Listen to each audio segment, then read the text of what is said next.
Hello ভাই brother, আপনারা সবাই কেমন আছেন? আশা করি ভালোই আছেন। আপনারা আমাদের আগের ভিডিওতে অনেক কমেন্ট করেছেন। কমেন্টে লিখেছেন, দাদা কাজ করছে না, দাদা নট ওয়ার্কিং, দাদা ভিডিও কল করলে ভিডিও শো করতেছে না। এবং অনেকেই কমেন্ট করছেন দাদা কাজ করছে, কিন্তু এই কমেন্টের পাশাপাশি অনেকে আবার গালিও দিয়েছেন। যাই হোক দাদা, ভালো কাজ করতে গেলে একটু গালি শুনতে হবেই, আর এটা স্বীকার করেই আমি শখের জার্নি শুরু করেছি। যারা আমাদের গত ভিডিওটি এখনো দেখেননি তারা চাইলে উপরে আই বাটনে ক্লিক করে দেখে আসতে পারেন। আর আজকে ভিডিওতে আমি দেখাবো ওবিএস ব্যবহার করে প্র্যাঙ্ক কল দেওয়ার পরে ভিডিও শো না করার সম্ভাব্য কারণ। মাত্র দুটি সেটিং চেক করে এটি সমাধান করতে পারবেন। আর আমি আবার বলি, যারা আগের ভিডিওটি এখনো দেখেননি তারা আগের ভিডিওটি না দেখলে এই বিষয়টি সম্পূর্ণ নাও বুঝতে পারেন। তাই আগের ভিডিওটি দেখতে চাইলে আমাদের ভিডিও ডেসক্রিপশনে আগের ভিডিওটির লিংক দেওয়া থাকবে, চাইলে ওখান থেকে দেখে আসতে পারেন। আর ভিডিওটি শুরু করার আগে আপনাদের কাছে ছোট্ট একটা রিকোয়েস্ট, যারা আমাদের চ্যানেলের নতুন দর্শক তারা অবশ্যই আমাদের চ্যানেলটি সাবস্ক্রাইব করে দিবেন, কারণ প্রতিনিয়ত আমাদের চ্যানেলে এরকম মজার ভিডিও আপলোড করা হয়। তো কথা না বাড়িয়ে আমরা মূল ভিডিও শুরু করি। Let's get start. চলে আসলাম আমরা কম্পিউটার স্ক্রিনে, আর কম্পিউটার স্ক্রিন থেকে আমাদের মোবাইলে একটি প্র্যাঙ্ক কল করে দেখাবো। আর এটার পাশাপাশি কি কারণে আপনাদের ভিডিও কল দেওয়ার পরেও ভিডিও শো করতেছে না, প্র্যাঙ্ক কল হচ্ছে না, এটা সম্ভাব্য কারণগুলো আপনাদের কাছে শেয়ার করব। তো প্রথমে আমাদের কম্পিউটার স্ক্রিন থেকে ওবিএস সফটওয়্যারটি ওপেন করব। ওবিএস সফটওয়্যারটি ওপেন করলাম। ওপেন করার পরে আমার এখানে ওবিএস সফটওয়্যারে এখন পর্যন্ত কোনো ভিডিও ইনপুট করা নেই। তো এখান থেকে আমরা একটা ভিডিও ইনপুট করব। ইনপুট করার জন্য নিচের দিকে দেখতে পাচ্ছেন প্লাস আইকন, এখানে ক্লিক করব। প্লাস আইকনে ক্লিক করার পরে এখানে একটি পপ আপ ফাইল এসেছে। তো এখান থেকে আমরা একটা নাম ক্রিয়েট করব, প্র্যাঙ্ক কল,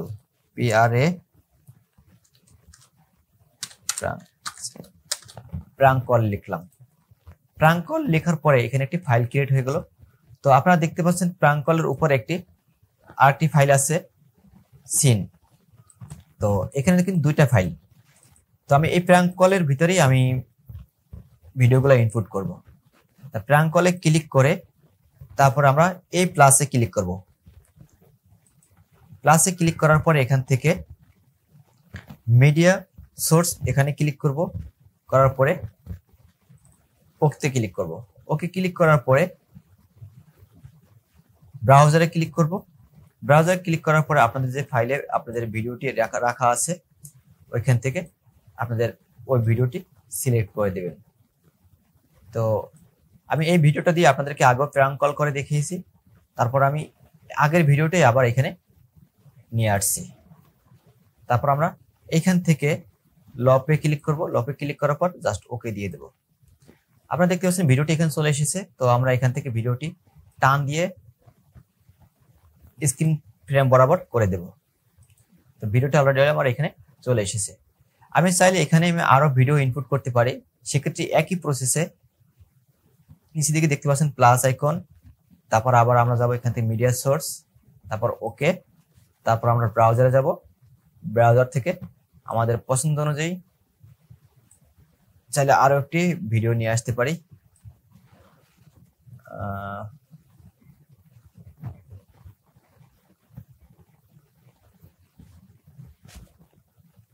দেখ, আমি এই ভিডিওটা নিয়ে নিলাম, এটা আমার আগে নেওয়া ছিল। তারপর আমরা লোপে ক্লিক করে ওকে দিয়ে দেব। এই ভিডিওটা এখানে চলে এসেছে।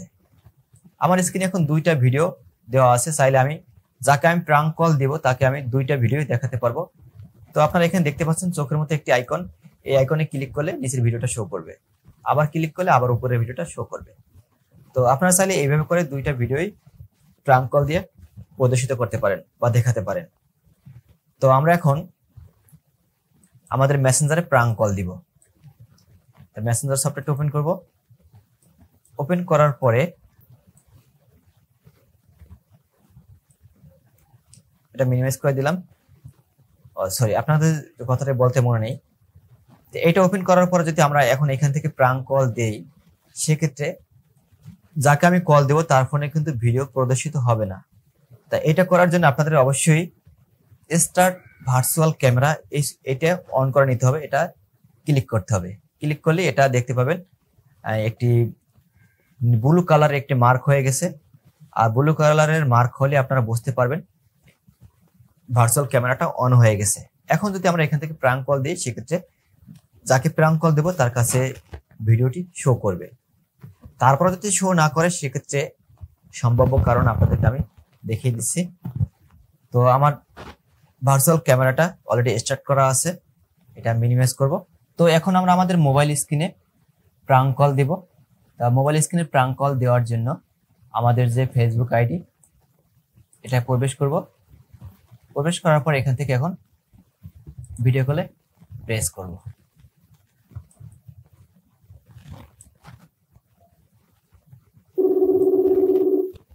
তো এখান থেকে কম্পিউটার থেকে অলরেডি আমার মোবাইল স্ক্রিনে কলটি অলরেডি দেওয়া হয়েছে, কিন্তু আমার মোবাইল এখনো এসে পৌঁছায়নি। তো আমার মোবাইল স্ক্রিনে কম্পিউটার স্ক্রিন থেকে কলটা আসতে একটু সময় লেগেছে। তো কলটা আমরা এখান থেকে এখন রিসিভ করব। কলটা আমি রিসিভ করলাম। তো কম্পিউটারের স্ক্রিনে কিন্তু আমার ফেস দেখতে পাচ্ছেন। সাউন্ডটা মিউট করে নেই যাতে বিটঘটে সাউন্ডটা না আসে।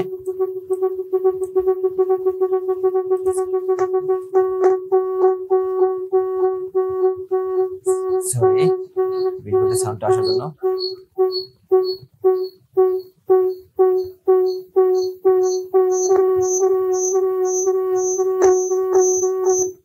সাউন্ডটা আমি অফ করে দিলাম।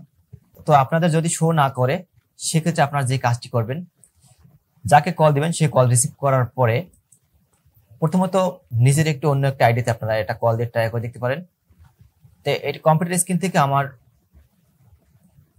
স্ক্রিনটি বড় করে নিলাম। নেওয়ার পরে উপরের দিকে দেখতে পাচ্ছেন একটি 3 ডট আইকন, এখানে ক্লিক করবেন। এখানে ক্লিক করার পরে তারপর নিচের দিকে দেখতে পাবেন ডিভাইস সেটিং, এখানে ক্লিক করবেন। এখানে ক্লিক করার পর আপনারা দেখবেন আপনাদের এই জায়গাটায় OBS ভার্চুয়াল ক্যামেরা নামক এই লেখাটা আছে কিনা। যদি না থাকে সেক্ষেত্রে এখানে ক্লিক করে এটাকে সিলেক্ট করে দিবেন। দেওয়ার পর আপনারা এখান থেকে ডান করে দিবেন। তারপর আপনারা দেখবেন এখান থেকে এখন প্র্যাঙ্ক কল দিতে পারবেন। আশা করি সমস্যা হবে না।